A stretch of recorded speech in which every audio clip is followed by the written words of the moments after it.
JP's written a wonderful paper that is wonderful in part because it's so provocative. The claim that if you're looking for deliberation in international institutions, you should look to the WTO, not to these more touchy-feely groups like UNESCO. And I was very surprised by that and partially persuaded by the end of the paper. And I think I was partially persuaded because it's for the argument tracks reasons that I wholeheartedly endorse, which is that an important spur of deliberation is real stakes in a deliberation. So people have said before that that high stakes venues may make for more active deliberation, and an important part of JP's argument is that the stakes in WTO kinds of decisions are greater than in UNESCO decisions. The WTO is making some authoritative kinds of pronouncements that countries have to follow, and I think that makes a lot of sense.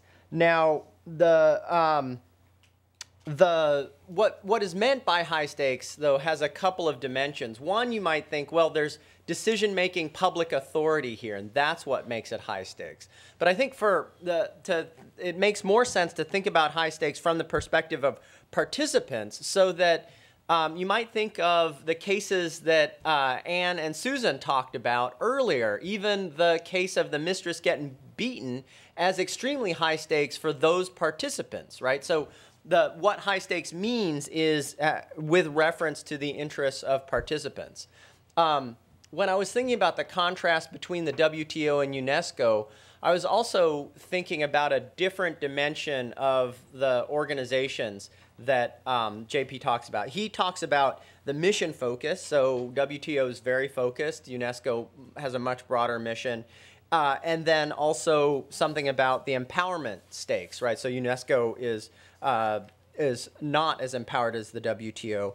But they also differ in terms of their theory of change, as you bring out earlier on, right? For UNESCO, the theory of change is actually in individuals' heads, which is the flowery pronouncement at the beginning. For the WTO, the theory of action is not in people's heads, it's in policy and tariffs. And that's elicits a very different kind of deliberation and political action, I think. So when people in the United States are thinking about deliberation, oftentimes they're thinking about deliberation that's more like the WTO, that's addressed to state and state action. But there is also a lot of deliberation that is designed to change what's in people's heads as well. And so one case that I looked at several years ago occurred in South Dakota, and this is it was called the Indigenous Issues Forum. And that effort was to get indigenous people to talk about their own issues, and the theory of change there was a cultural theory, that there was a lot of psychological damage and trauma that had to be overcome before this community would heal and be able to act. And so what the purpose of deliberation was not to change state action or policy, but actually to create peace in people's heads, as you said before. And that kind of venue, that initiative, had some difficulty getting off the ground in terms of participation, and though the dynamics are very different, did, I think, draw people to participate who are specialists, who have, analogous to your elites in a way, because engaging in that kind of activity is appealing to a certain kind of person, not everyone, as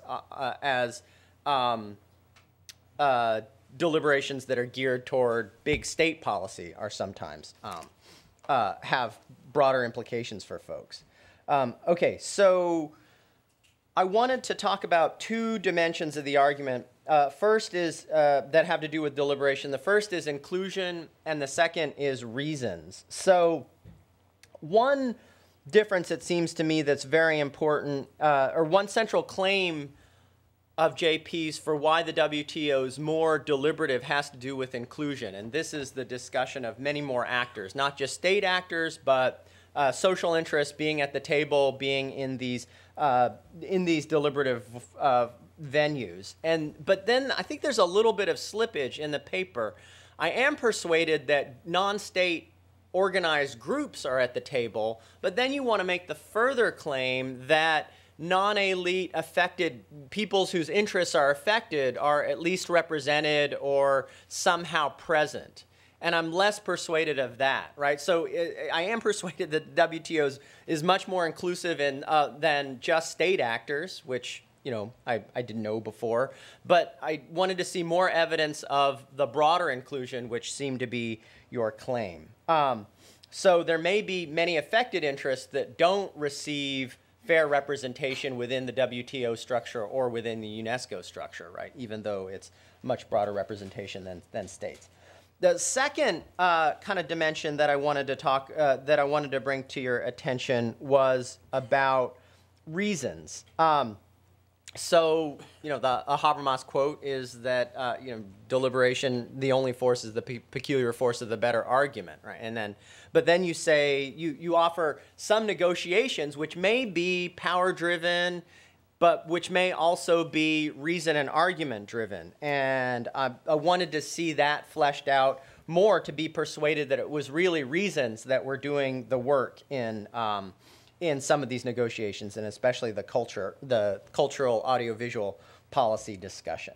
And so one reason to be skeptical of the WTO as being a favorable ground for deliberation is you might think, well, only certain kinds of reasons, or there's a bias towards certain kinds of reasons and exclusion of other kinds of reasons. And in particular, reasons having to do with economic success and liberalization may be privileged, even though people do accept and make policy based on reasons to constrain that liberalization. But nevertheless, priority is given to a certain domain of reasons, and other kinds of reasons receive less emphasis, right? So that's one reason to think that UNESCO may actually be more favorable in terms of the scope and kinds of reasons that are admitted to the decision-making process.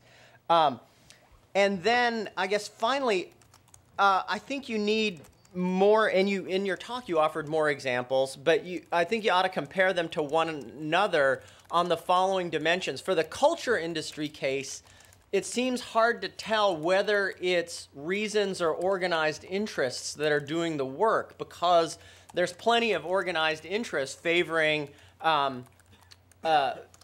cultural protection at the national level for audiovisual policy. So there you have good reasons, right? Cultural preservation, but then you also have strongly organized interests. And so for AV policy, you can't tease out really what's doing the work. You'd need some other kinds of policies in WTO where that filled out those other cells of the 2x2, whether they're kind of less organized, have less reasons backing them, or more organized but less reasons but more organized, right?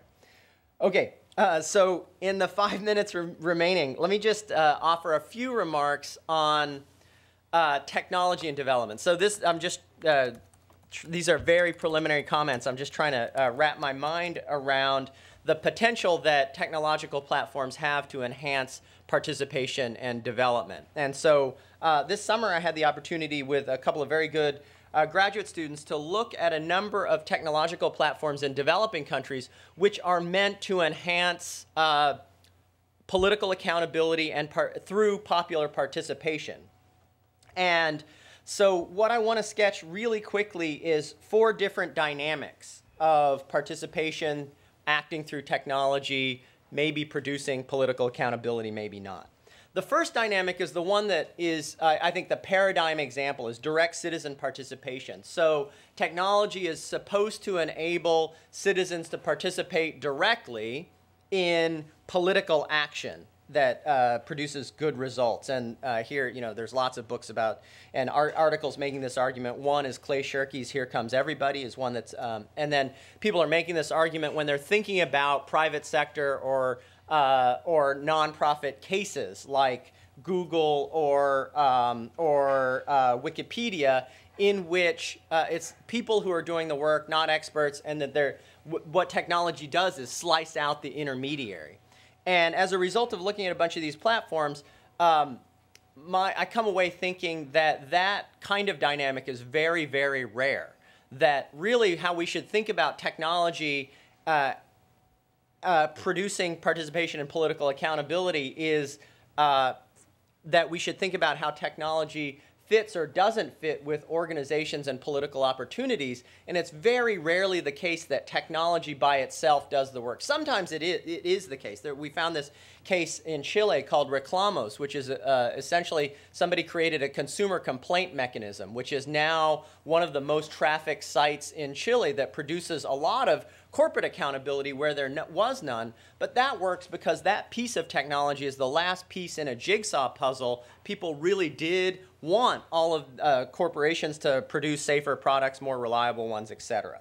But that very rarely happens. So people should think about other dynamics. The second dynamic, which is much more common, is that technology can function as a substitute and a complement for public sphere institutions. So Mumbai Votes is an example, and there are other examples in Eastern Europe where what the technology does is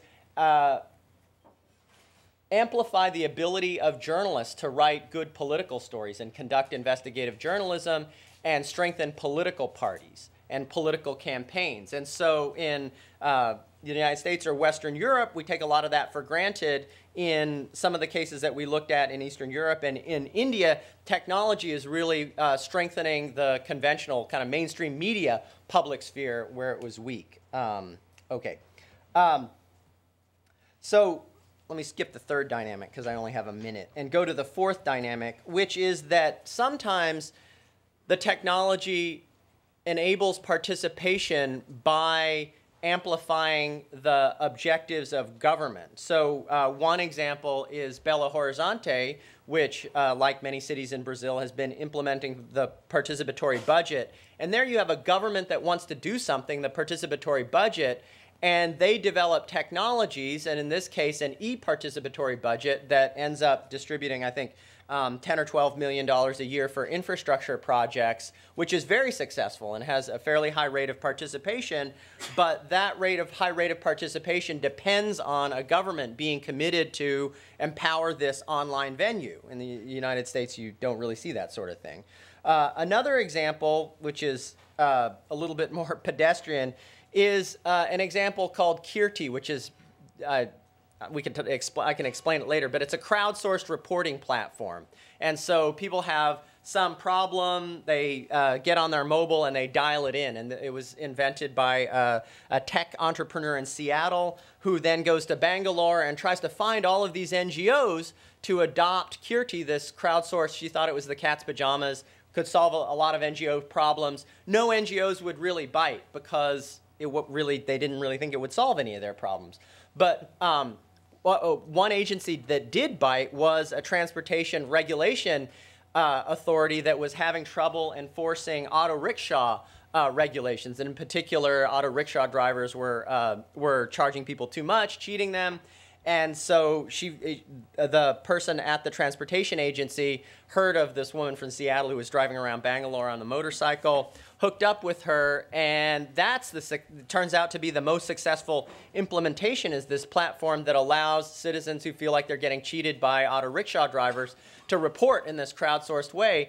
But that only works because of the organizational precondition, that there is an enforcement authority who wants to do this thing but lacks the monitoring capacity. The technology provides the missing piece of the puzzle, and that works by citizens reporting on the technology. And there's an analogous argument for NGOs and technology. So one of the supposed home run cases in this domain is, some people may have heard of this, a platform called Ushahidi, which was developed in Kenya as a crowdsourced reporting platform to allow people to report election violence, because there's a lot of violence, too few journalists, so why don't we report this through our mobiles? Whenever you see somebody getting burned or shot or beaten up during the election, why don't you dial it in and we'll pop it on a map and there it will be everywhere. This platform has been used in many, many places, including Haiti in the earthquake and New Orleans and Kenya again for the constitutional referendum. And so it's been replicated a lot of places, but it actually is successful when journalists are present and can convey this information, and when election monitors actually buy into it and are present and use the technology. And so there's a very interesting report by the Carter Foundation, I guess, the election monitors, in which they evaluate Ushahidi, and they come up being quite critical because it does some things for them, but it doesn't really fit in with all their organizational capabilities. So, you know, the bottom line on the technology part is that the way forward is not so much for better technologists, but for a better conversation between technologists and people on the organizational side, whether it's governmental or NGO.